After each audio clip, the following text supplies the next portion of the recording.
sales and support, contact us on 020-8282-810. Visit our website on www.kennyrosewireless.com. Kenny Rose Wireless, internet made easy. This is what mini wireless networks look like. But hey, this is what they actually look like. Introducing Kenny Rose Wireless. Switch to Kenny Rose Wireless and enjoy streaming without buffering, communication with no lagging, business without restrictions, and achievements with no limits. Get connected today. For enquiry, sales and support, contact us on 020-82. I'm a great party. Obi esi amamo bubbles so much because of COVID. I'm a great party. As I say, ma ba ha me bi ne mani bi ada bobro ne drugs so use ne ho seminar. I mean so go nowhere and yasem get ho. Ya the sound something about Liverpool once again. On the let's go back to the Chicago for when there was a record in that game. Now we a game no. Diego Simeone once again one charge Jurgen Klopp. Jurgen Klopp on the who say a normal. Ya ba be share game no so. And then somehow do I no aye de eba nyina ye wi ani abafie ni aba be hwe efisam no enso emu na obi choice chama kankam bibia boko de nyame adom bia e fine ye de amiase na ye den sam ne ba ye bafie a enra sante ko bo e bo friendly match okay na friendly match no said the nipa si puko adagoja ache no e je sa amanfo afikuo no say omusi akan e okumasia and of course that win now munyae no omo the team of the week no ba be here no so endura omo game on boy no amanfo bisa say 25% no why they say almost 25% is still in force but amanfo bisa say baby any tamale all those places saman for here bro 25% no and nuna another conversation but say should we still hold on to that? And as a FA no then proactive enough. So we make a stronger case to government. Say football just like any other. Yeah. Na obianko ko hebo no. Na ehonsam ya de ba what the news we about it ko sika kono. At the Ghana Football Association ko CAS. Or say sika bia o se de man no yemfa ma no. Ekwan ye fa so yi ledi no. O se nya kwan pa so. Enti oje $300,000 as compensation. And also the second one came no kekabomwa. And also about $350,000. And also all in all oje about almost 700 because 50 been so also no sign no fee no 50 became it is about $700,000. And I think I'm going to so oje the African Football Association say for wrongful dismissal. Okay. And also and some I say, Yababa share Ghana Premier League match day 2. Yami had match na and I shall say what for Hearts of Oak. Hearts of Oak, Alaja can be say, I'm be defend your title in a grand style. It's more beyond so na Hearts of Oak and a new man koye momona about draw. If it is a Hearts of Oak about 2 games, now go 1 pointer. Emma Hearts of Oak, one pressure kakra. Abe bomb so. Your son some no I no so. Yade eba e ojumadi so sanso ena yebehwe galka e ojumadi bi enso eba almost the first lady cup for women's football na no omo lanche na enra yeba be hwe ho nsam ena wie na coach Milovan Rayovac and then the Black Star squad no eba be tuja na minim se what dia yase abrantie frɛ no aye afene ohini jan yase ne dia ko pie Muhammad ASO ma for buofu. Yes, so must say a branch any development, no. Mom find international BBM between China name. No, but FN so when say, oh, should BBI Italian, because of course, this is a German coin also my Italian family be adopting on this idea, no. Now, no more 20 obey Italian. Ghana Football Association says, some time in Tema. Ever boy, I change, say, but na bonne do baby. Now, what are the new faces to expect? I will set call up anymore, and then a 12, and I hear anymore. Now, you didn't cost on I but it to and they are chair a for players be likely. See a bit more squad name, and they are local players, Ben, you anymore. Coach Milovan Rayovac, team no, say on Babeka Hubi, and also on some, I will say a day, but and then I bright your boy Taylor. BYT and then the birthday. It's bright Yabua Taylor. Happy birthday to you. And then Taylor birthday tonight just say also I wish you know happy birthday Shonko. Obi send here there no be me anything you do the Taylor there. No come back on the boom. Yeah, we should all the best, especially on a day like this. Now something Dean. Yeah. And so we need the African Paralympic Committee. Yeah. Or we need presidency, you know. Yeah. Omonium play Morocco for no near if we now. Samsidi, Eddie Ashom now. It's also a bonabas. Yeah. Samsidi or a tough man. Yes, you know? Very tough. Because we need no power. It's a competition beside you are short of a victory. We'll congratulate him again and hopes any contribution to Ghana sports in general. No, or better as a big position. African Olympic committees now dano I know better so now better be braino and be brim hano now bedano drew Olympic committee na Kasana Thomas Back no ewo hono and Mr. Samson Dini, a very intelligent man and well connected.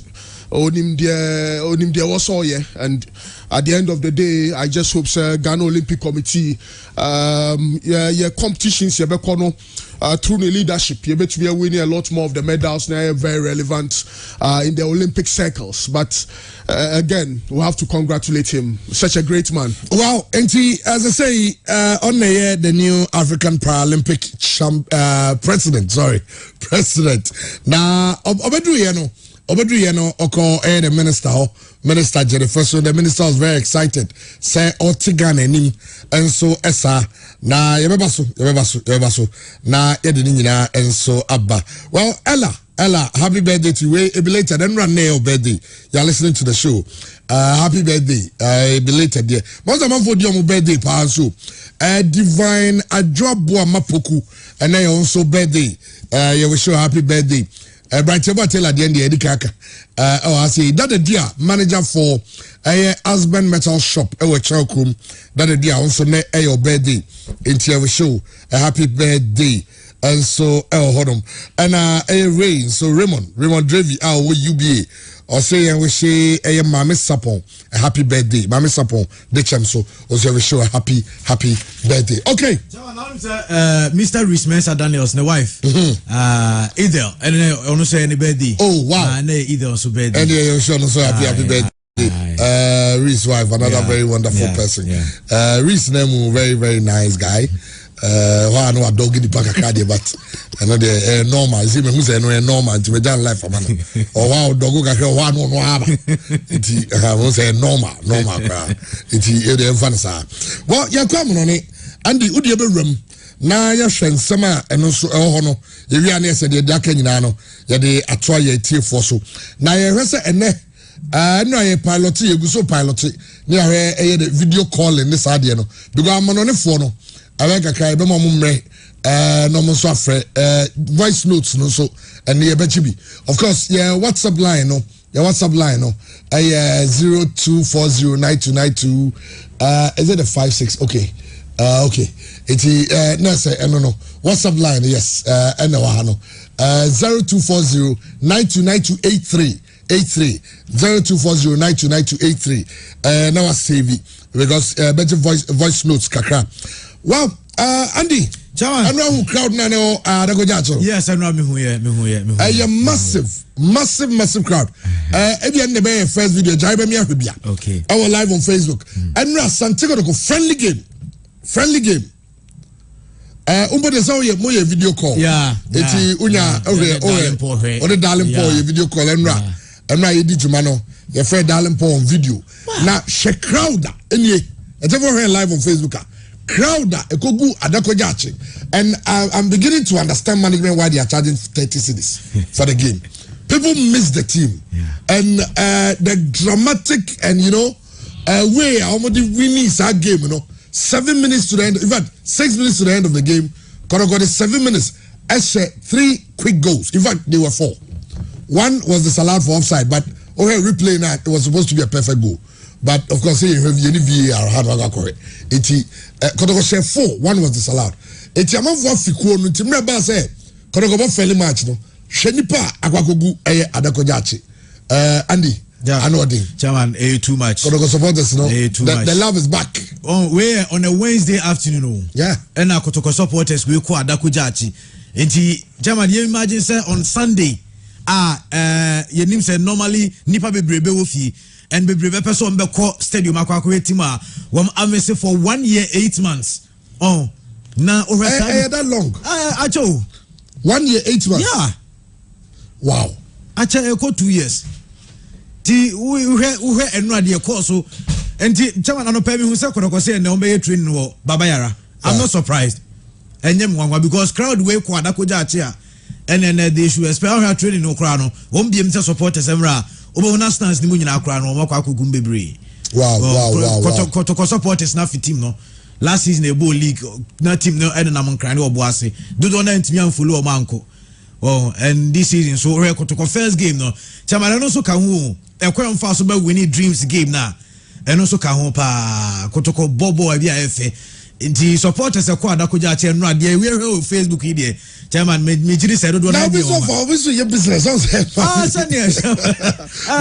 crowd na kogu ono nya crowd kito we me sure say one plan you but ohwe say the crowd na ya no ye fast kwakeka na ma si ani no de ba yeah di ba na hwe we no chat so be yen no na we chat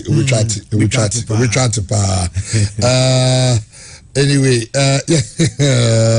TJ any title no ano oh yes to watch the team you miss so much you save towards that 30 Ghana city 40 50 100 I know say VIP no got any problem VIP there no mumba VIP no popular stand and answer na man for can was but they miss the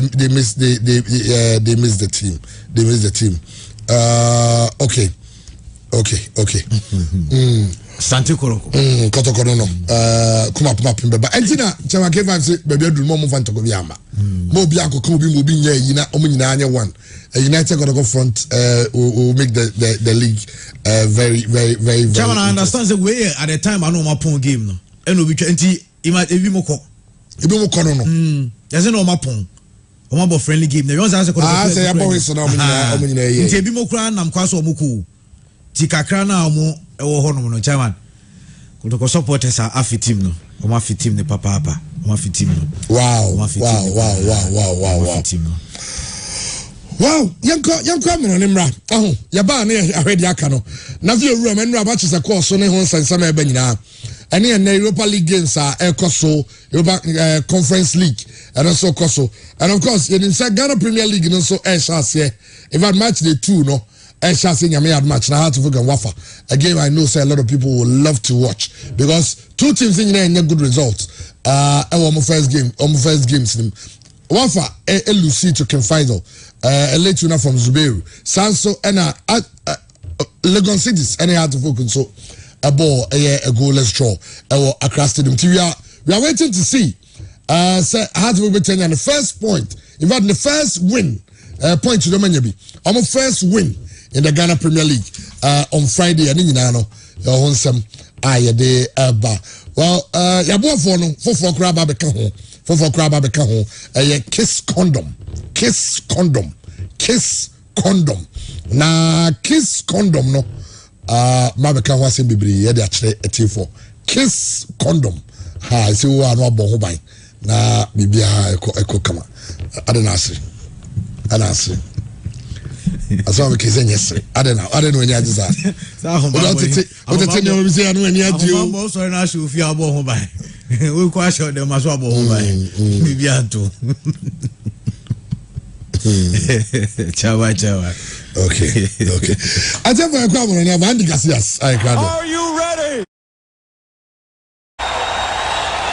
Ninya no Liverpool ni Atletico Madrid game no na witumi sem na tanya mapi ena etimi sie enso sa game de kano mama yenko red card Atletico Madrid team no amunso etimi kwaje game and 2-0 ena ma Liverpool team no ena branchia friends na taya Diego Jota amunso ekwayi red card wade ma branchia friends Felipe openya friends Diego Simone no wa pala essence wajiri se eno asenke bia na game and 11 enka results no ebe different enka kwoye 2-0 enso mfentia boboko your friends at let's come out boboko no enom ensma panyine so dia tuja ye de emamu enso odwumade no so na Georgian club enim no panya friends Simone wo mo so sense no join live on Facebook na sa images way Adem Ntiano Ansan Kosubio first leg no wo kasem after game no and opanya friends Diego Simone wo Dimirika Ekora Tottenham na so koramo enso atano anima na club enso atwa went nchano e wono as a club empire like akra enwa wo mu ye game no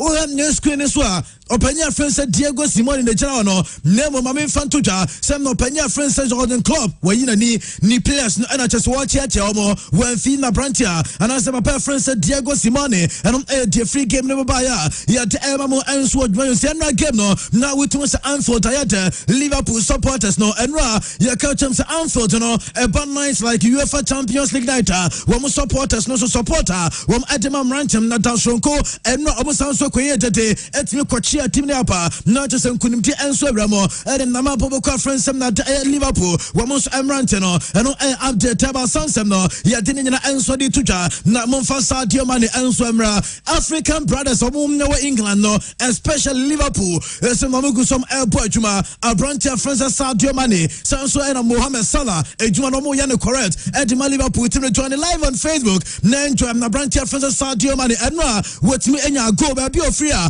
wotimi apeke ball no na otimi kisho so betia konwa remo asanso nya the final touch a result in a good Liverpool team no who join live on Facebook and images no and I just a good Facebook no na me fan together Sadio Mane as say what join him now Abrantia Francis Steven Gerrard and a Liverpool great no when Penya Francis Sadio Mane join no 21 goals it was UEFA Champions League and ni go the next 21 and still counting and the Abrantia Francis Mane ni manyina ekoye and so the Sadio Mane and a later saber update no ya didn't na enso de mamu e wo dwumade so mame ko piemu enso na wa Germany sansan na wo piemu enso was second I do not parka mame enfanto ya sa dwumade nyina enso and my club of friends Ayas team no na me patwa branch friends Duvan and say we do son aye target and wono etmenya go ba kum na so de maboboko a ne tin ade Ayas team after send Dortmund article lead no wo ebe so 3-1 na we do son target o she go nemum ankoye what you say e kwa fast we she go results by no we join live on Facebook about to said you see at a branch na stretch here and I'm not team nya sa go na de maboboko a your friends Ayas o team no nemum Australia no opani ana 77 nintora no kwajiri po ni mo enti o sheko no na chese na mu enso atnya bie opani ni ti anyaye enom air branch friends do san target eno air so mo captain no o join live on Facebook na said the image ni si atia we dey sorry do san target essence o sheko na o san so fa sa de we ya ano eten we bia branch na kwa kwashe po no ena chese 77 nintora no nso kwashe fifi enom air said the si atia sansem no ya de emamu enso ewo dwumadene na eno a sama chene so produce red card eno ya branch friends Matt Hummels na me the red card no nsem bebe sansem na dia debate kase enso eba na mo no game no na branch friends Erling Haaland beba cho game no wa mobi nemum eno a wo piem enso stadium wo ma na Erling Haaland enso tmi piem wo Erling Haaland wo no stage na akwa no oye beast join live on Facebook there branch your friends Erling Haaland and before the game the best start no over said this year over supporting the team no senka enima be koy against Ajax Amsterdam first leg oboko lose here second leg no so entimi ankoye be ba to Erling Haaland e jira no ora branch na said o see no player in the stage UEFA Champions League no Tuesday and Wednesday who player of the week who player of the week be ba to me the list na ba over join live on Facebook betimi to aba na watch say player when I did some na dia games and of course last Tuesday and na dia Wednesday no we did some more enso timia konkan we were live on Facebook me ba to dia tienie a branch friends na dia Pedro Goncalves o sia kan edema Sporting Lisbon team na no otimia bo 2 goals enso de ma branch na se team ya friends Sporting Lisbon Wabramusha Besiktas 4 and Penefortia nominated Cristiano Ronaldo and Swobo 2 goals. Edema Boca friends in Manchester United against Atalanta. One of some Penefortia nominated Sansona Paulo Dybala Ayajuma Edema Club friends Juve. One of some nomination in Sets Makabe. Mame Fantugas Robert Lewandowski. One of Ebo Hattrick Edema Bamunchin Timno. One of some nomination in Sets Makaye. But amongst our 4 players, that's 4 players we know. Why and I would this UEFA Champions League Player of the Week would deserve in Tubetiako Pure FM Ghana on Facebook now to Abatono one so do the Adiabakama a C Ronaldo a Brantia friends in the Lewandowski Paulo Dybala and also Pedro Goncalves and said yes yet no yet Emamo and so what Medeneso now our Manchester United as well and since this season Champions League no Manchester United for the right end so Mokofa Ronaldo and so the buyer no benya Ronaldo starts now with Champions League na odi about Facebook live na said yes here but already na e screen is na mame enfant to as Manchester United senka omunsa nka si Ronaldo obi said this here Manchester United table no so say omu si Ronaldo into a table na United early do with 7 points Atalanta etosumi no 7 points and as a Villarreal I was 7 points etosumi no Atalanta etosumi and 5 points and a Young Boys one and etosu 9 one ekura 3 points name of Sanka Manchester United team no one any branch references see Ronaldo mame fan to say and table the Sibaye Villarreal for Ebedikai 8 points Atalanta betosumi no 8 points Young Boys ebetosumi 3 points and Manchester United team no one ebetoso 9 nam komukra just 2 points and 2 sadia ya media to Sona ebo say see Ronaldo kwa what team ama same na dia points to area Manchester United team 5 points and the goals on sweat national not just the points that Manchester United were against Villarreal what me about winning goal Emma United for any points and Kwenima Sama no and Kabayere Samson against Atalanta Ewofie and also Ronaldo it's me about winning goal Emma Bobo Conference Manchester United for it's me any points Nyasa Sama no some Kasembet Nyaba Samson and Nanu ya Atalanta no Bergamo and also Ronaldo a pint no Emma Bibia and sweat me so kama and Manchester United Sanka Sirado Omunsan kind of this season and Kasam ever to Manchester United team no and later Seba Sansam no yet Emamu and Swatch Medeneso but one of the last time your boys UEFA Champions League na wem na dia top air scorers na unshada hum na dia popular air players nibi this season Champions League na air koso nyese bia Messi and Ronaldo are retired from football women na egusu esi akan name am ewomo Kylian Mbappe ewomo name my branch Francis Sebastian Haller Monfano Entoso Abrante we eba West Ham United Bono we so eno kopiem ewo Ajax team demo we ba chom na branch in the Sebastian Haller what is that this season out of 4 games about Champions League no Abrante Francis Sebastian Haller was just 7 goals. Wow, impressive. Essence player no. Na tell us stadium na nyema si akwa Champions League there. Na nkenim say your special players Champions League no ayo modia players omota more goals. And so Champions League no more from Sebastian Haller. Say no ana to sinema nyina ekoye. And so timi de man sansem no. Ya te emamo and so e wojuma de so na a bomb man of the match and so over Facebook live Monfa Brancha. Your friends Marcelo Brozovic and Famra and Inter Milan for midfielder no. Ese interphone fin for leba nyina ekoye kama we na branch friends Nicolo Barella mo enem ranch no airport ma Marcelo Brozovic mo enso gina fin for become enra one and a man of the match and say etimia kaye na the tennis Marcelo Brozovic against Real Madrid what the man of the match again and as a friends Inter one any Sheriff enso Italy no what the man of the match Samsung enra against Sheriff enso na dia omkwa we no was Samsung kwa man of the match into the last Champions League games Inter Milan abono sa play away one and a man of the match no ninsa answetiaka and later seba ya mamu ebo show no so Manchester United we a bad news said Manchester United team no essence na branch friends Rafael Varane Mame Frantu yasem nanano Rafael Varane koku praye against Atalanta. The tennis Rafael Varane reporter mensa can say 3 to 4 weeks a hamstring injury into player no one of the teams here came from Manchester United team no and on a reporter ba yet emamu enso jumeden so Liverpool supporters only gonna social ayamote mumfa olimra enra a video bia not just say Liverpool supporters no woman use social media na fe yase no ko amfota not just a jump enso ɛkɔ so ne nyina no ɛyɛ Manchester United coach your friend is Ole Gunnar Solskjaer video ne atoso made the story ne so ɛba to Ole nie ohɛ ɛyɛ Old Trafford ɛha ɛyɛ Old Trafford Ole na to no na ohɛ Ole din na hwɛ sɛ de opanyini City bench ti de ne nsa ɛfa ne sɛ the pressure ɛnso ɛwɔ Ole Gunnar Solskjaer so na ma me fan to say ɛno ɛwɔ Anfield no Ole Gunnar Solskjaer wɔno ɛte ne baabi all prepare game against Manchester City weekend way Liverpool supporters ne ma ɔma no so Wamu si Ole at the wheel. Nacha se adwuma mu eltoro no. Ole is at the wheel. Enti anua nacha so di rama. Wamu suko kan se mi bia kama. Enum reporter ba. Ya de ema mu watch media so. Na Manchester United wabo no players no ha. United players no omo enjoy papa.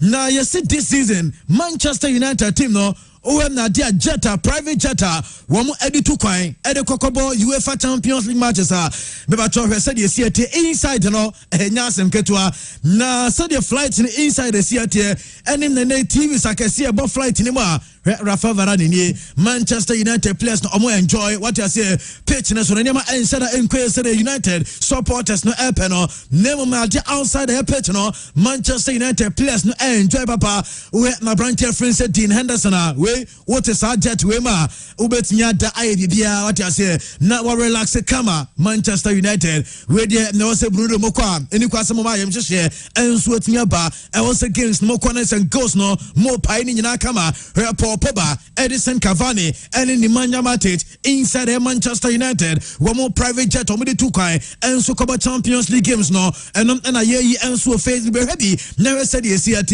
inside near kama what so mo see mo kama pa ready na Senka United support players no koya na just goals no a flow na goals no NK flow name mo kwa na kwa yam hye we na the enjoyment players no saka we ba from the Tresampa Manchester United team no mo provide bibia enso de my players no dem na ahometo no na sa ahomeka e was Manchester United squad no set maker no wom ensaka into the players no wom so yo mafamu de kama na victory enso timaba eno reporter ba sansem no ye de ema mo ewo dwumade no so na Jose Mourinho asanso aka ne hobio e say Jose ewo Instagram no ehanya ha dwene Jose o create Instagram page oni 1 year kra nemom eniema Jose e post no be ba to uko Facebook live eno anajo ana Jose ko posti sa de we na Jose ade no posti ye no odwene wa wonti ase utu sem na de oni tube team no Jose post we dey say why na do say referees no on sadan call masem esansem no koka referees na sama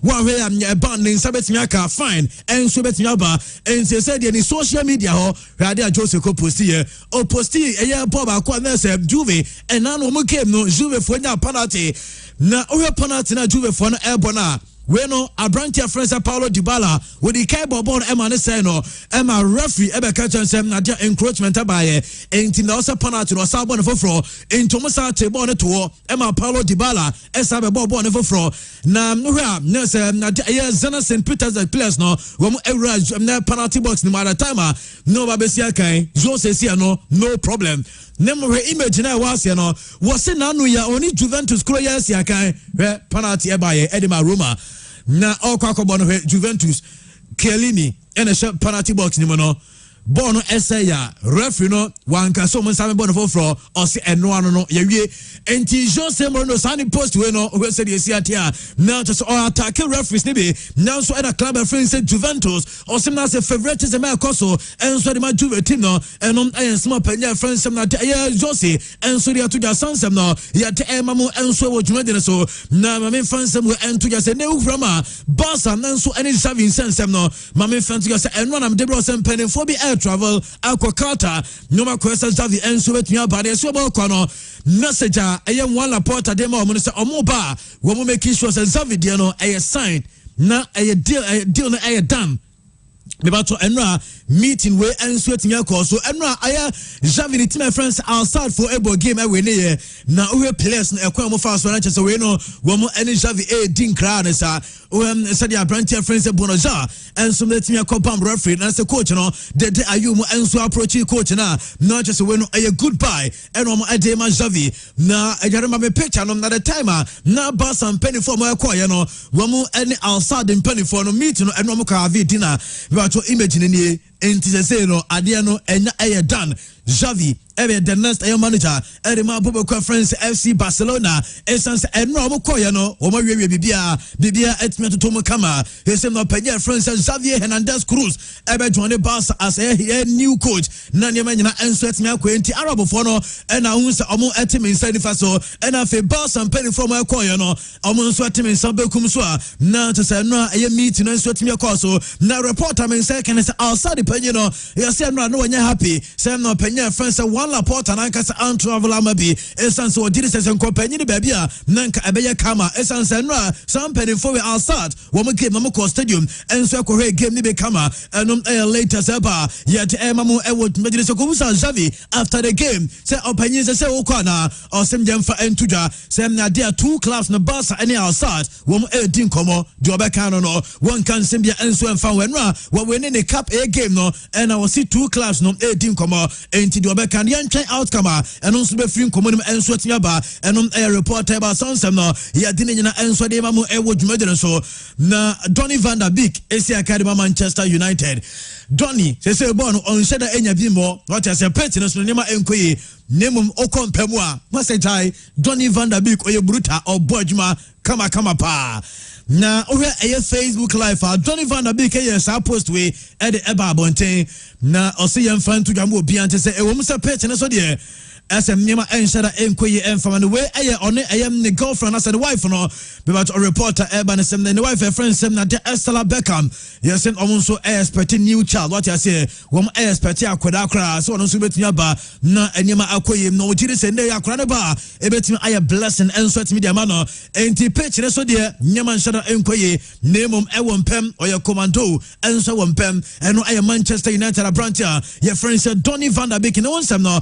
and I'm there to and so which made so now bibia ayakama Antonio Conte report I mean second said any visa no ninsaka Tottenham for secure visa the Antonio Conte and Tottenham omo training session because no open no and I'm not the team no and so bet me training and no air reporter about Sansem no ya didn't and so de mamo e wo dwuma de no won him Liverpool any Atletico Madrid game there course no Liverpool under 19 no omo ahye Atletico Madrid for under 19 no 2-0 same results any PM e penny for the side and penny for the social na Atletico Madrid penny for the 2-0 and said yes here at Georgian club and Yakubu San say and you two say na a perfect night and so na dem Liverpool team no na a better night and say no na nkorano champagne for so share more sansonya qualification clubs there be and na night no perfect because a branch friends Roberto Firmino ekoko praye one ekonya hamstring injury second half and Roberto Firmino ebaye obaya and was Sansuko prior when we and Sansu the free game them and Tianuntino Penina said no woman a perfect air night Senkam na branch in it me bo game ni we and Kabeya perfect na nemo and now they said no it's me perfect and no as my manager no so dia tuja yet mamo ewo dwuma de senche be besi form na bedwafo and sweat me romo kama na Penya friends Roberto di zibe one coach at Shakhtar Donetsk Kolusu 2-1 editia Real Madrid team no also here Ballon d'Or no simple was it Benzema say no so the strongest air striker ever we say see ayaka say or jiri say branch your friends Karim Benzema and wa bo idea the 2 times when we play no ne performance enti Ballon d'Or there Karim Benzema according to coach friends Roberto di ASB and no Shakhtar Donetsk for manager no and what the Sansem no edit to after the game yet mamo enso ewo dwumade sana na bibia ayakama na me fan to say no results e ba no yem fam nenso emra gen fam quick na fe hu said yes yet UEFA Champions League in 2 games about so earlier no Real Madrid team na etina fie wom ehye 2 ema Shakhtar Donetsk wom etimia team ba ko Karim Benzema ene bo 2 goals na de ba mo tanso and another games and so timi course no Sheriff etina fie ema Inter Milan ko send 3-1 and Marcelo Brozovic Milan Skriniar and Alexis Sanchez wom at the ball 3 goals no Samson a Sporting Lisbon for HL4 Emma Besiktas Senso Entimiante Dortmund etina fie Ajax ko send 3-1 and branch friends Dusan Target Sanso and Sebastian Haller and David Klassen on the ball 3 goals no Marco Real send it to me penalty when consolation back Edema Dortmund Boboko no Sounds and a big one, and Eco PM and so ever and for Liverpool, Atletico Madrid 2-0 goes from a branch of friends Diego Jota and a Sadio Mane AC Milan and no Milan Fonso Etenefi and some Neguni Pedima Sekakra na Milan Ebo game no 1-1 after Sana branch of friends Luis Diaz first goal Edema FC Porto Sanchal in Bemba ever take an own goal Emma Milan for Enya 1 point from Star game no RBA Leipzig for Etenefi won any Paris Saint-Germain 2-2 a branch of friends Georgino Wijnaldum won any team share 2 goals no and the Emma PSG after Sana Brantia your friends Christophe Nkunku won on Sumetia go ne ba kum na dia maklaba ni din enso at the last become team no Samson Manchester City no mercy for the cripple won at Club Brugge Epom for and Phil Foden Riyad Mahrez a Brantia friends Raheem Sterling and afi Gabriel Jesus won any team share 2 goals 5 goals ni no na a Man City players Esan Semna John Stones Eshe Ongo at the Club Brugge almost team no and no a latest Seba Sansem no yatini nyina enso de to your chairman BKB mo ayatana na omudi mpense mo no enso atnya ban 7 de edoso nemum your time nintina so murura mo na ene games anu so eba so ewo eye Europa League and afi Conference League no obi my ready a wo mo dem na de latest nyina enso betnya ba se kra ene say Liverpool team no every situation one etmia control or sim no penye friends a club situation be a Liverpool team that finding a one what me manage not me control Emma Liverpool team that get the best out of her situation or sim what they compare team with some Manchester United one kasani team now what to say Manchester Edru be a Oligan associate penino na as oyeria in the JSM na branch friends Ronaldo one NC former not as Adeno Eyaka and so Ediama club friends na Manchester United name of Liverpool then enters Liverpool team the manager na ojina touch live no ade no emu ya dia na waye tactics kakra bi na enyema nyina asasa e de akọ in favor of Liverpool eno Ensma Rio Ferdinand enso dia tuja sansem no ya din nyina enso e paropay na bibia enso atimi akamente no yensama opanya friends Rio Ferdinand enso di tuja ya de sansem nyina enso e ba na enyema nyina enso atimi akoyi Paul Pogba and Manchester United reporter e ba ni say Pogba representatives no ya say the omusun koma omudi nyina ni say Paul Pogba no anwe player no say obey extending the contract power for Manchester United the lie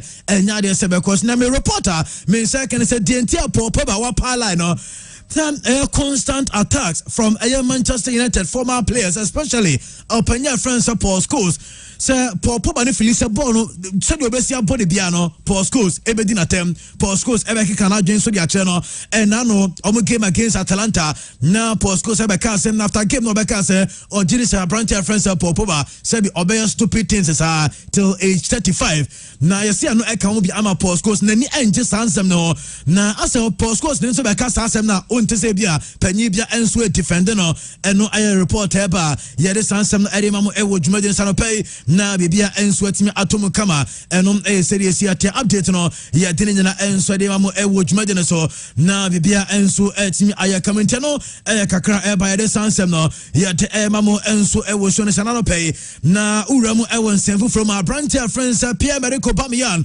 uba so say Arsenal supporters no munya abotre munya nwore say opetima owo former ewo English Premier League nema bobo kwa friends Arsenal enyema ekoyi say Arsenal for omun lusumat Arsenal untimi ensa omo na captain friends Aubameyang no say Arsenal obia enya abotre enti chairman BKB ene ohene be free da ka Mr Ray munya abotre sansem na fei ena kasepa no enso beba Arsenal de dwana ni musa enti Aubameyang enso dia wono enso dia hwimu no ena am de mamu enso ewo dwumade sanopay na bibia ayakama Michael Owen also no cre a branch friends Jack Grealish no cre pan say boy no ora boy obo body ma Aston Villa no be PM Manchester United and as Manchester City oh so na I say a branch no Manchester City na enye team ebe siuti a branch your friend said Jack Grealish essence player no at the time I know see academy Aston Villa no na oye England omo best player or call Manchester City no as a performance and you nyina no enema nyina abeform enra against Club Brugge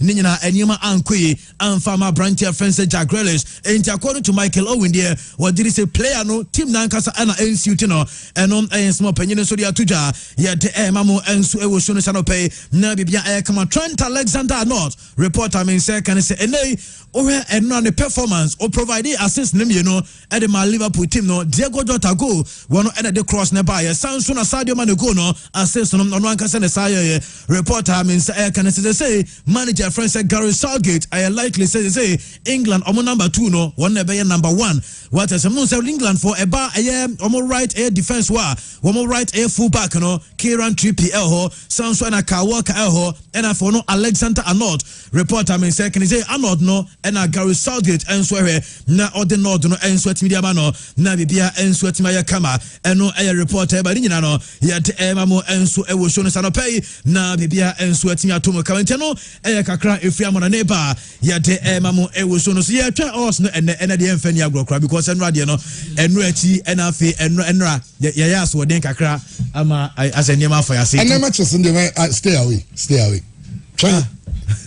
Train Ghana but the Ghana Premier League still a betting sites maybe yeah still on the some betting sites and I don't know but yeah train nyame adu match na matches no chance obi le remu amana kakra dia hasla so ha na say ono so ehim kakra na emra Porcupine tertiary for her okay Porcupine tertiary for her no na guest the studio and here they are memura kakra and ajomo yase ho nya asem keto a for film na hono omoha and they say go justice no on the 15th and they have to say beba man for sports center dey be obi sabi and for we say hope you say eba be tibia kugu na man for at but hearts of fans ye mo ma waso we say hearts of even though say omo results o menya nche dan koyi no obi if I tell you the way omo see talk as justice now me cry more well our clubs it looks like say justice is available about for better clubs no justice is available second finds will be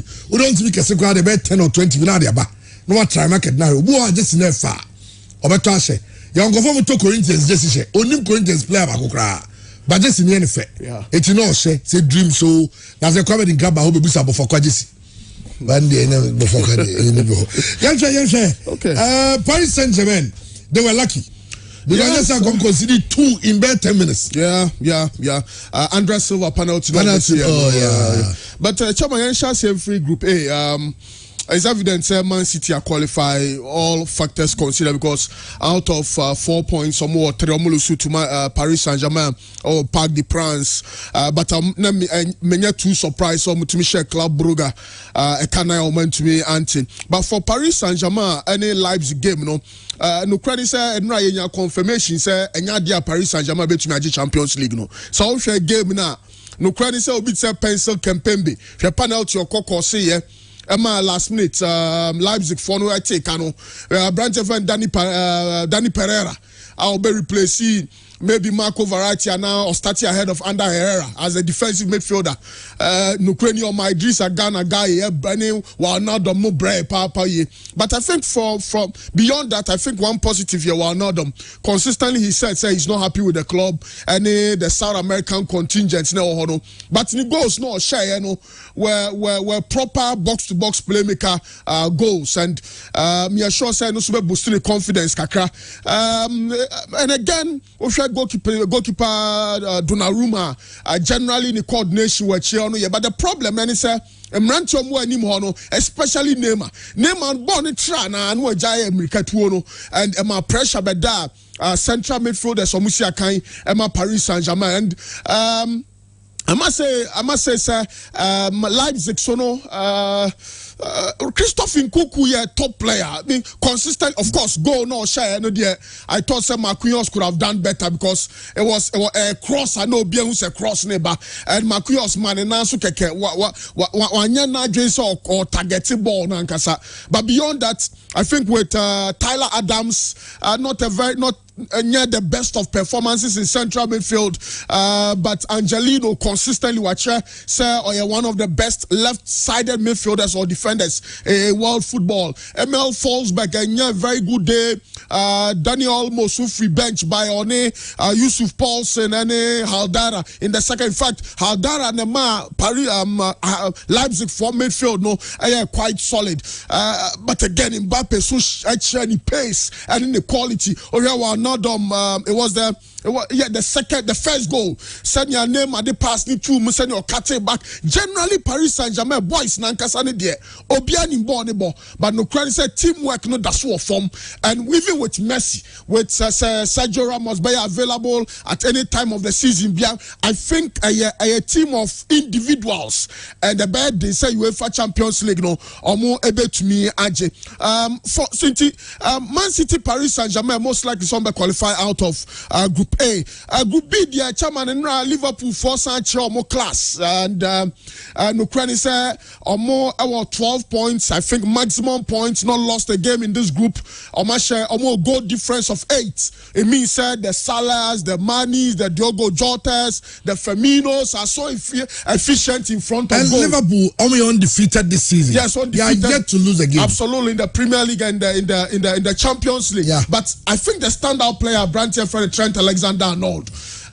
Cross the day and say no adia bakwa was here say na footballers no was so musiani say early cross and this is a strategy say Liverpool for you swatch say ball ni ko wings about say Trent ban anymore na nipa na wo expect na winger na wo expect so no be provide the cross no asa cut ball na banachi na Trent provide the cross no now you Sadio Mane go no cry na say winger and now fullback chiball no yana just so about the cross here there should always be bodies in the box and the Sadio Mane enya asago no but beyond that Philippe red card ne there till date me ankasa mentia say na ndi chechem say referee say friend now no of course we shall replace now it looked like quite a dangerous tackle on Sadio Mane because we be or tackle here and I be at the foot and a tackle on the coin a complicated area but so minim say what FIFA mremu say referee frawa obetuma ma second referee frawa na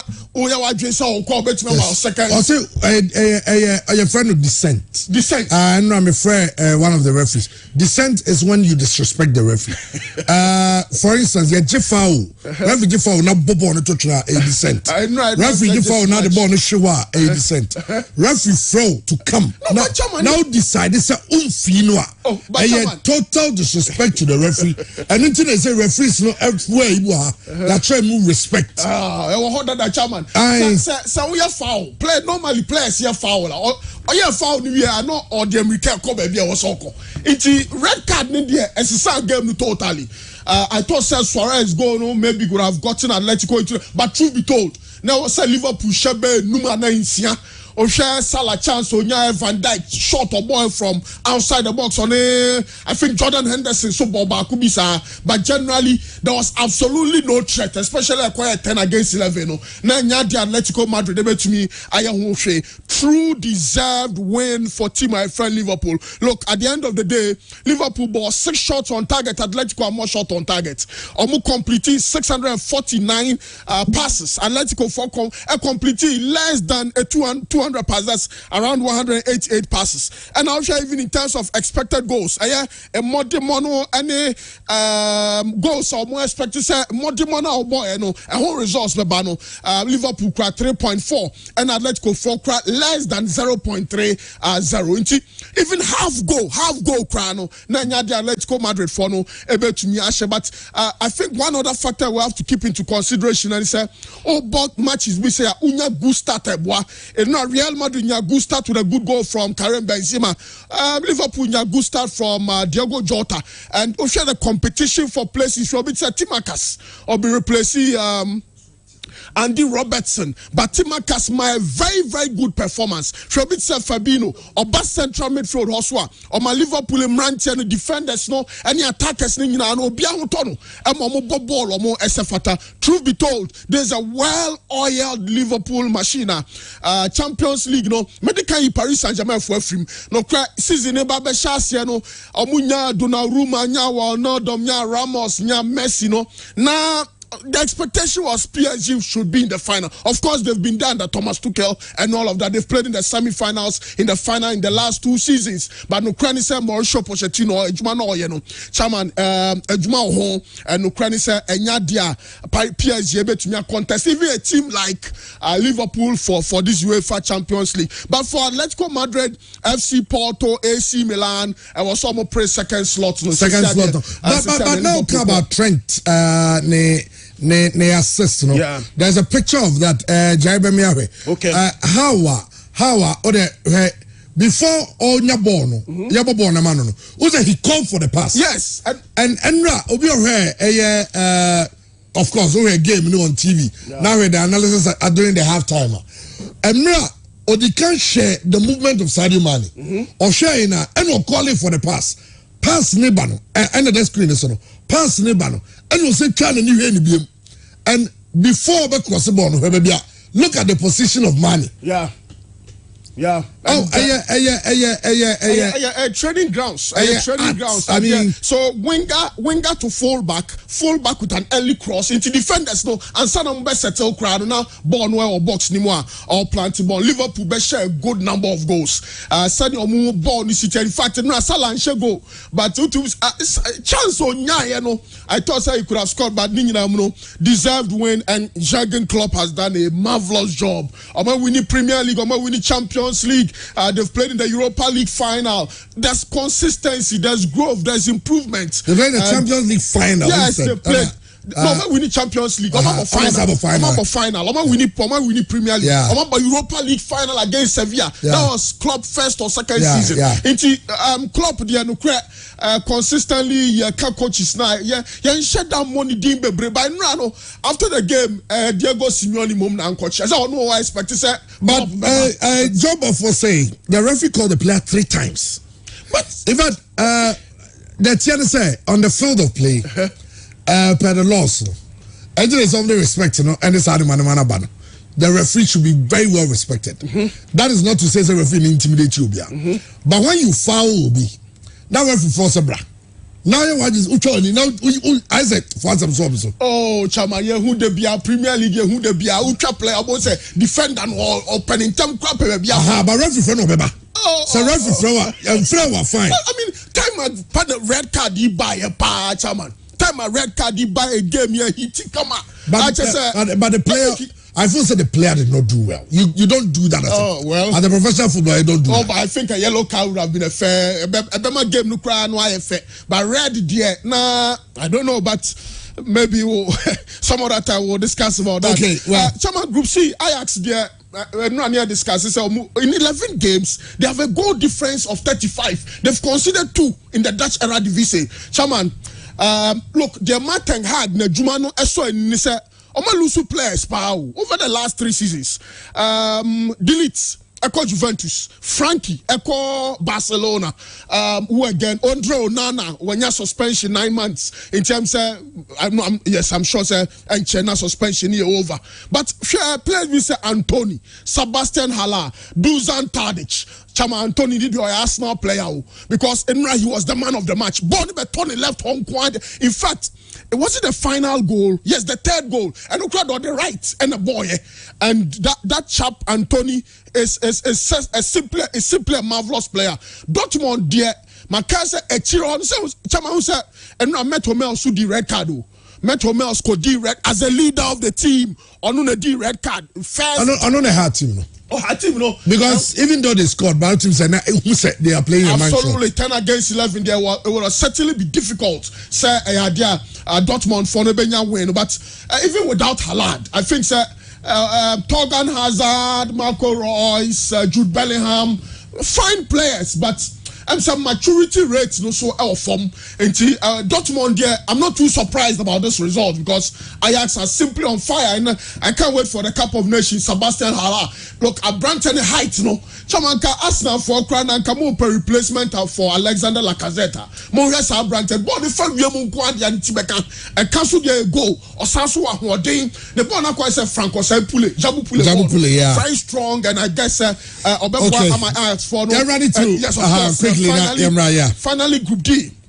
Enra, Anka Shakhtar for no Sabe Sheriff for the NB. Sir Real Madrid early goal, of course.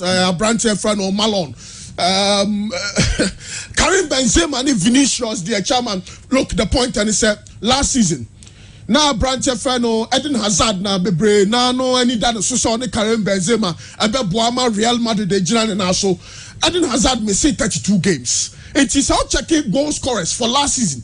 Real Madrid, the top goal scorer, was Karim Benzema with 30 goals. Nipa Otoso no Brantia Fernel Casemiro with 6 goals. Luka Modric Toso Miensa with 5 goals. The assistant this season is Vinicius winning the trust of Sir Carlo. And Osha Vinicius performance 15 games, 9 goals, 7 assists. Now, no credit, of course, defender Malo already wanya dia senior. How do you play against Madrid and decide say yeah ball ben about you play from the back? No, he said ranting away him on Americano and I can't wait to have Mbappe in this side because Mbappe, Vinicius, Karim Benzema, or maybe Haaland. Real Madrid team no ebe hu papa ye. Into Real Madrid share very early goal, very good goal from Karim Benzema was yes a tap in. Or your player the brain argue about Ballon d'Or no. Yes, even without Real Madrid without Karim Benzema, yeah, a different story. Kakra, what you say at a 33, he is a star boy for this Real Madrid team. But no credit say Ballon d'Or there. Me no person the man N'Golo Kante because consistently Abasubodi and the man Mrancho Michel goals no until Lewandowski, Benzema, Messi, Ronaldo, you know the names can go on and on. But a young fifth new on here recognize you. And I think so is a year for Brantia fan N'Golo Kante. I'm a Madrid fan. I wish Sanka Benzema Benya, but he's done extremely well. Now share equalizing goal. No, Shakhtar Donetsk for share, and it was a long ball from the back. Alaba, well, no credit say Real Madrid defenders don't shed any heights, and it was a good goal, Moshe. But truth be told, Real Madrid supporters in Madrid denya maximum points because omu boys no more person Sheriff Bessensi biom, but Shakhtar Donetsk and Roberto De Zerbi, Dudo, Tite, Solomon. In fact, the last 15 minutes of the game, no cry Real Madrid fan. Wow. For Karim Benzema, marvelous achievement. Yes. 1,000 goals. Yes, for Real Madrid in the Champions League. 1,000 goals. But my man of the match, Vinicius, and that guy is so sweet. I mean, he said, my Madrid ball, no, shower and but Tibu and yet Tibu Kutua, Caboni, Tutu, and I'm for share. And Tibu Kutua, so no, Yabo Benzema, Vinicius, name ranted on anymore. Of course, Lucas Vasquez, or your boy are consistently underrated, or boy right back, right winger. And he was so instrumental. But Shakhtar Donetsk, Stepanenko, and all of those guys, solid team. But Thibaut Courtois was my man of the match. Your man of the match. Well, Karim Benzema, so on Twitter, he took to Twitter and I'll say, he's proud. I'll say proud of my team. And I'll continue to write the history of my club. #1000. Hala Madrid.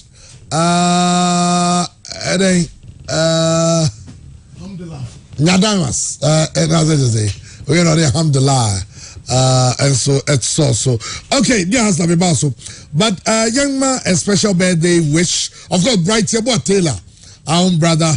If you say Bright Yabo Taylor, and the birthday, a happy birthday, and another special birthday wish, and so Kwama Big Joe, or Chirano Gold Mines. I want to Joe. Happy birthday to you and Mrs. Marian Amankwa of Aachen, Germany. Ubele and on the same show. Happy birthday. Okay, dear Hasla, German, in Champions League, you know, clearly you say one more comment. But you say Barcelona almost qualified to the next stage. Because say also at least a draw against Benfica. Yeah. So what do you mean because the Barca on 6 points, right? Yeah. And that's good for them. Yeah. Chairman, run for the Champions League now, baby. Yenya home teams, you know, yenya 8 home wins, 5 away wins, yenya 8 drawn games, and home teams, you know, almost share 33 goals. Away teams, you know, 8 teams share 22 goals. Into total goals, a PMO run 4 in the Champions League was 55. First half goals in Kwano was 26, and the second half was 29. Mesha said from the Bay Arena and Chairman, 5 meetings. RB Leipzig, any club of any say Paris Saint-Germain almost share 5 times, and so 5 times now I'm 16 goals in the Champions League. Now, Adia RB Leipzig and Enrano, I'm a good performance, but very disappointing. The entire a good performance, I say disappointing. I say first match na Baso Park the Princess, you know, it ended 3-2. Second match na Baso the Bay Arena, and before the game, I'll be like for send a message at my club defense Paris Saint-Germain say they should be ready and no much chess had on a field of play. Now it was a gamer. Now club no LED Paris Saint-Germain LED Abilas before in the first half by 2-1. In the second half no and now omutimi enya second goal restore parity and it's another 2-2. Omu coach ne say ohwesa too much say on Paris Saint-Germain abona enei ohwe omu group na Abilas before was just a point. But this is a team omashe 8 goals I conceded 13. Na me blame omu bebre because this is a team chairman omo lusu Timo Werner e dey ama Chelsea at the Champions League. Omo lusu Abanta fans dealt Upamecano at the ama club fans Bayern Munich. And Bayern Munich performance I watched this season in the Champions League, Upe players are omudimu tintimanye pa. You talk about Daud Upamecano. Omo sa lusu Ibrahim Akone to Liverpool. Yenshe Liverpool performance in the Champions League and then in the league. Abanta fans Ibrahim Akone. Anytime coach ne ebe decided say obey Abanta fans Joe Matip Efrim the pair is going to be Virgil van Dijk and Abanta fans Ibrahim Akone. In midfield so almost lusu Masese Bisa to club fans Bayern Munich, and this is a team chairman omolusu omu key players to the elite class in the Champions League. And chairman baby omodano any omu performance I was expecting say at least they should be able to play in the Europa League. Liverpool qualified to the next stage. Yeah, Liverpool qualified. Bayern and so qualified. Yeah. Teams, and I mean in this Champions League, the two of them are the favorites to win. Yes, they are clearly the yes. favorites. And PSG have become favorites, when qualify from their group and then when they change their coach. Says Zidane be coach Omar, they will be one of the favorites. Yes, because Zidane be the balance they need. It looks like he understands the game better than Pochettino now. So far, the qualified teams: Ajax Amsterdam, FC Bayern Munich, Juventus, and Liverpool. Juventus seems to be struggling. We're screen as well. Juventus here, one of the teams almost struggled domestically. Yeah. But it looks like Europa, they are doing very well. Young players in our Juventus team so egg later, and I was happy say Abanta fans Paulo Dybala. This one player on say injuries entime emie the potential, emie the quality because what ultimate pick form, but won't say injuries inti now was back and Federico Chiesa so ebomode at the moment. Allegri on say make catch say our domestic league need the Juventus omonya because Shakwa Mufa so any results against Inter Milan, against Sassuolo, and then against Hellas Verona. But mobile Champions League, they beat Zenit by 4-2, and the Juventus so Ababekao. Chairman, and no remember Donnarumma Abaso. Difficult say he almost saved the second one. Yes, but in recent times, goalkeepers almost in a game almost saved 2 penalties. Van der Sar and then Martin Stekelenburg. Only 2 goalkeepers almost in a match. Almost saved 2 penalties. Donnarumma so far in his career he has faced 46 penalties. Normal play. He has saved 16 and then he has considered 29. Saved, I say, what Bono was saved.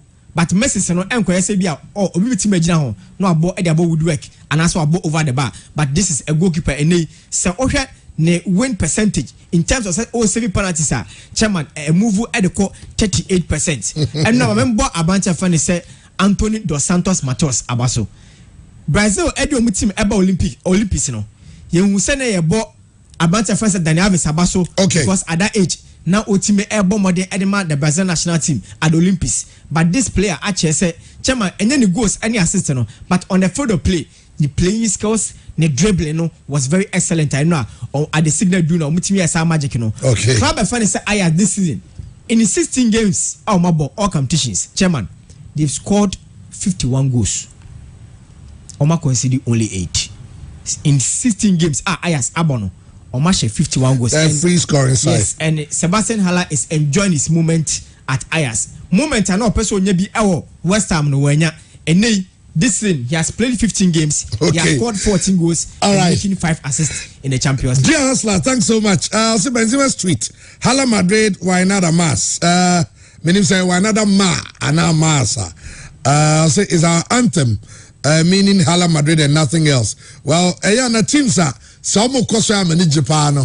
And this over catch him. Yes, I can. And they will say, I can say, teams of course I'm in Japan. Yeah, Madrid, Liverpool because of their fans. Baby. Okay. Hala Madrid. Okay. Hey, Madrid for the good moment, yeah. As the other chef to us for more from Musea. Yeah, the Champions League, but Madrid are one of the teams I want to make it to the knockout phase. Instantly, they become one of the favorites. Unless if you share the Liverpools and the Bayern, because I think this season, Liverpool and the Bayern is true force to reckon with. If you, okay, my say another than better kiss condom, better kiss condom, kiss condom, kiss condom. Nidina the kiss condom, the other condom you kiss it. So a kiss condom, in different flavors. And a bar with a pleasurable cream. Be as a war, what I say, said the initial say a well lubricated. Tiama, I say pleasurable creams. Okay, sanity. I didn't you. Andy.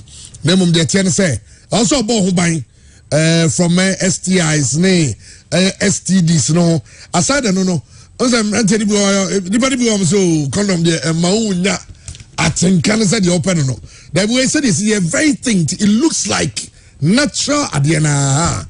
A kiss condom, very well lubricated, red colored condoms. It comes in a unique white pack. And a strawberry scent be on baby when be at all. Now, Nana Ponsa Akasa, Kumasa Santiago see you. Now, Wakasafa, Asantiago. Omo new signings ne omo manye nyonum nyina. Ya said this man are likely to announce 3 new sponsors. That's why we are gathering. Yen train near said the besiako. But then the Kayanko has of cancer. Alaja can be say their target is to defend the league title, and they are going to do just that. It really has of near men mawabamu etre Hearts of Oak omne a wafa and a siakai. With what the board chairman said, he's right. It's a target that everybody has to set for himself. Nobody wants to go into a competition with the hope of I'm just going to compete or I'm just going to lose. Everybody is going in with the intention. So if you get in with the intention of winning and it comes your way, why not? You pick it up. But if it doesn't, why not? You have to take it and prepare again. That's why we did some more signings. I mean, for sure, you know, when you are playing, you'll be seeing your weak points and your stronger points wherever you think you need to upgrade it. You have to do that. And that is what we did. Okay, I know you're larger campaign somehow. They can okay. Talk about for the can't on my target is to win the league, not to be at so. I know, sir, a lot of Hearts of Oak fans want Hearts of Oak to win, to defend the league title. Because it looks like this time you're very strong teams. And Hearts of Oak, last season, your man started, but they ended up winning the league and also the FA Cup. This season, so the start are not too good. Almost got a number of chances. But how I'll bet you holding on to their own against a Wafa. A game back will be here anymore. A Sunday at Santiago of Onibichim. 2 teams almost share a lot of goals. And right now, match day 1 of the Ghana Premier League. Gonna go share 3-1. In fact, over the 7 minutes, I share 4 goals. 4 goals, 9 about referee disallowed. But 3 and a referee 2 say 8 goals. And referee did back on go on replay chance and a perfect goal. But of course, any VAR, so you can't blame the referee or I say referee that match. Those errors are permitted. And now Bechem Susha Midiama, one of the teams above home was the favorites to win the league. Bechem Shom 4 match day 1. Now Francis are there. Francis a operations manager for a Bechem. Francis say only you're more motivated than Asante on Sunday. I was you ahead of protocol. Player to player. Yes, be motivating. Football. Maybe football. You say yes, motivation. Football. The chef will be we are well motivated than Asante Koto. The Yakasano, the sea are motivated because you Asante, our Boloka Blaster, or August Roka, or Boloka Blaster, or Anadila, or Boloka Blaster. Necessary players with transitioning is the medal. It's not our desire to bring in a lot of players every season. For instance, last season when we came in, there were about 38 players on the boots of Kotoko. The coach didn't want about 20 of them. The then coach, we had to let them go.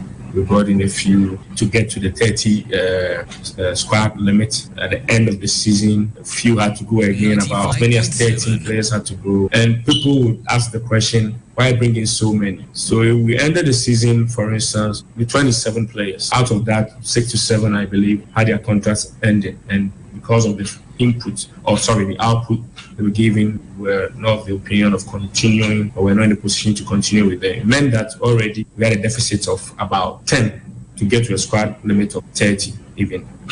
Though the GFA says this time we should have 40-man squad where you have 10 young players. To get to 30, it meant that we had a deficit of about 10. It means that at that point you need to bring in 10 players. Then the coach comes in, observes and believes that some others are still not fit for purpose in terms of his philosophy and style of play, etc. And more have to go. In terms of about 4 or 5 have to go. Then it means that you have a deficit of 15. So you have to bring in that many to be able to have a squad that will not be depleted. Right? Okay, I know Kumasi Asante go see you na amponza, but idea was free fans no patience say munyabutre emfa emma ekuno. Patience for this new team. This is a team that recruited 16 new players. They are still getting to know each other. Even the technical team are still getting to know players more in terms of the competitive atmosphere. And one thing that one challenge I foresee for the technical team is a selection headache, because everybody is being very competitive, everybody is pushing boundaries. And so at the end of the day, we hope that the team will give us what we wish for. One thing I love about this new team, or this season's team, is the harmony in camp, harmony amongst the players and the technical team. I mean, it's beautiful. When you walk into the team, you don't know old player, you don't know new player. Everybody is there, very happily going about their jobs. So we are very, very happy and excited about the new season. Well, I say new players also, and I know just a jealous is here, and also you could go fan unya the Emma Kuno.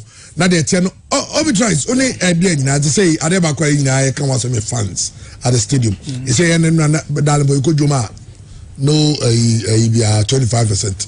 You call and sorry, you say you're back to normal. Yeah, normal. You say can't interim 2 hours, they say back to normal.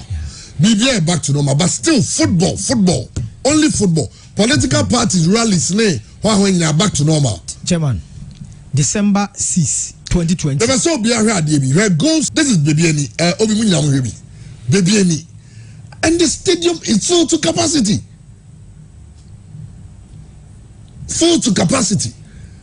And it looks like Kumasini Accra one at the end of the day has been, because Baby any form team in the Premier League and Omaba, and they decided they would trump to the stadium. I don't go here,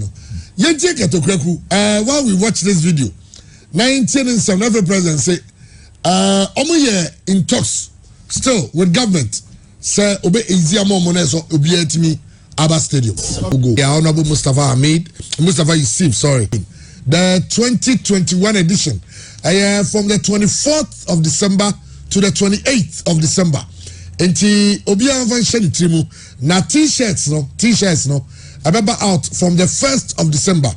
And Sports Center, I'm a bubbles opposite on a Sports Center, that's where all the t-shirts will be. I need the only source I'm a homecoming t-shirts to be a t-shirts in the so different colors, next wash and so on. Organizers about outline programs no and check no be etimi and so honum. Yanimuna obviously Makai against natural. Poco point say okay. And remember in full force. Yanyomo and Ebedi Juma and so Hasinti Nesse and the Hono. Now it will be so they say almost say Ninano Yama Omo Kosheta and I say I'm a catch and say they're gonna go game on Sunday. Obia and making a point to be there. Omo cast in so called Kumasang Lekana. The year group of 1998. Now they are sure to say weekendy.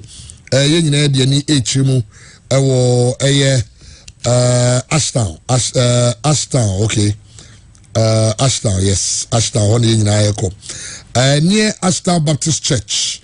Saturday, I know a police sergeant Kennedy Amenu was free Muya into Yenina Busiano, Saint Cancho Bia say when you Mumbijaomo into a basso on Saturday, this Saturday, Mr. Nina and Sanaso into a basso ɛwɔ Ashton Baptist Church nkyɛn wa ɛba so OI1 block 11 OI1 block 11 ɛwɔ na dwumadie no ɛnso ɛbɛkɔ so nti obiara ɛnhyɛ no nso ɛnso saa. All right, Salam Kano, Tesha. This is what mini wireless networks look like. But hey, this is what they actually look like. Introducing Kenny Rose Wireless. Switch to Kenny Rose Wireless and enjoy streaming without buffering.